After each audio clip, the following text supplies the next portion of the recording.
El prólogo de Orid, 29 de julio. Santo mártir Calínico. Nació en Sicilia, educado desde su juventud en la piedad cristiana. Dejándolo todo, se fue a predicar el Evangelio. Fue capturado en Ancira por un conde pagano llamado Sacerdos. Cuando el conde amenazó con torturas si no veneraba a los ídolos, el santo Calínico respondió, entre comillas, «Para mí todo el sufrimiento que reciba por mi Dios es tan bienvenido como el pan al hombre que tiene hambre».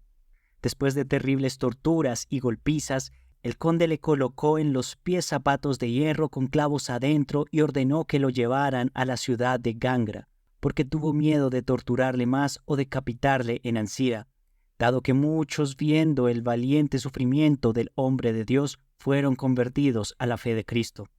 Durante el camino los soldados tuvieron sed, pero no tenían agua. San Calínico oró a Dios y brotó agua de una piedra.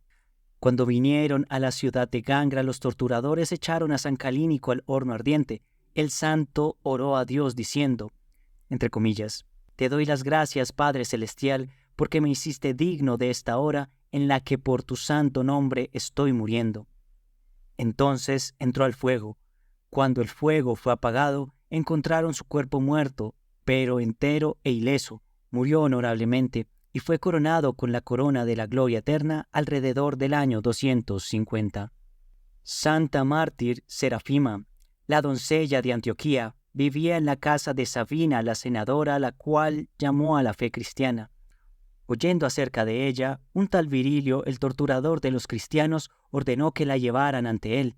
Como Serafima permaneció inquebrantable en su fe, el torturador ordenó que la encarcelaran y envió a algunos jóvenes a que pasaran la noche con ella y que la deshonraran. Serafima oraba a Dios en la cárcel cuando los jóvenes vinieron delante de la puerta de la cárcel.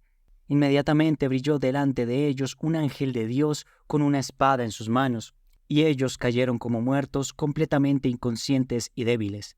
Al día siguiente le pidió a Serafima que con su oración retornara a los jóvenes a la conciencia. Atribuyendo todo esto a hechicerías, Virilo ordenó que primeramente quemen a esta Santa Virgen con candelas y que luego la golpearan con bastones. Pero cuando la golpearon se rompió un pedazo de bastón, el cual salió volando y golpeó a Virilo en los ojos dejándolo ciego. Al final decapitaron a esta servidora de Cristo, y ella entregó su espíritu a Dios. La piadosa Sabina enterró honorablemente su cuerpo, del cual empezó a fluir la curación de muchos. Santa Serafima padeció el martirio en tiempo del emperador Adriano, entre paréntesis 117 al 138 después de Cristo. Santa mártir Teodosia era una joven viuda con 3 hijos. En Tesalónica, junto con San Anastasio, entre paréntesis 22 de diciembre, Teodosia se esforzaba en la obra de Dios, entregada completamente a la vida piadosa. En tiempos de la persecución de Diocleciano, fue condenada a muerte y junto con sus hijos, echada al horno ardiente, sus almas santas se elevaron a su patria celestial. Santo mártir Eustacio de Mtskheta. De origen persa, nació en el pueblo de Arbuket. A los 30 años vino a la ciudad de Mtskheta y aquí, viendo cómo los cristianos vivían y creían, recibió el bautismo. Torturado y decapitado en Visili en el año 589 por la fe en Cristo. Sus reliquias están colocadas en la catedral de Mtskheta y todavía dan curación a los fieles. Reflexión. Con verdadero arrepentimiento, lágrimas, oración y buenas obras, se puede purificar por completo y cambiar el alma más sucia. Por eso, sé atento, que no menciones lo malicioso de los pecados del pecador arrepentido, sino da las gracias a Dios y asómbrate, cómo de la oscuridad se hizo luz y del agua estancada se hizo agua clara. El emperador egipcio Amasis no era de origen aristocrático, y cuando llegó el emperador, la gente lo respetaba poco, recordando su origen.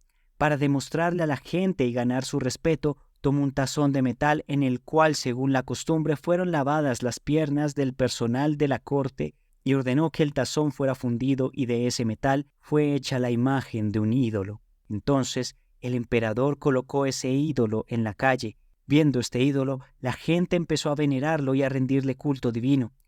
El emperador entonces reveló de qué fue hecho este ídolo. La gente comprendió lo que el emperador quiso mostrar con eso, que ellos no debían pensar más en lo que él había sido anteriormente, sino lo que era ahora, y la gente empezó a darle el respeto imperial al emperador. Contemplación. Contemplar la señal milagrosa que Dios mostró a Gedeón. Jueces capítulo 7. Primero, como una noche el rocío cae solo sobre el vellón y todo el suelo alrededor queda seco, y como otra noche solo el vellón quedó seco, mientras que todo el suelo estaba cubierto de rocío. Segundo, eso significa que el pueblo de Israel estaba en primer lugar entre el pueblo del mundo pagano hasta la venida de Jesucristo, y luego el mundo pagano bajo la gracia y falta de bendición de Israel ante la llegada de Cristo. Sermón sobre el retraso del día terrible según la misericordia de Dios. Entre comillas, el Señor no tarda en cumplir su promesa, según algunos entienden que tarda. Más bien, Él tiene paciencia con ustedes porque no quiere que nadie perezca, sino que todos se arrepientan. Segunda de Pedro, capítulo 3, versículo 9. Hermanos, la misericordia de Dios retrasa aquel día que quema como el horno según las palabras de los profetas. Entre paréntesis, Malaquías, capítulo 4, versículo 1. Que la gente burlona se avergüenza, que se mofa de la promesa de Dios y dice, ¿qué hubo de esa promesa de su venida? No olvidó Dios su promesa, sino que los pecadores se olvidaron de sí mismo. Dios, según su inmensurable misericordia, espera que los pecadores se conviertan, que se arrepientan y que se preparen para aquel día que no se repetirá. Mira, aquel día no es como muchos de los demás días en los que se le da a la gente para el arrepentimiento y preparación para el encuentro con Dios.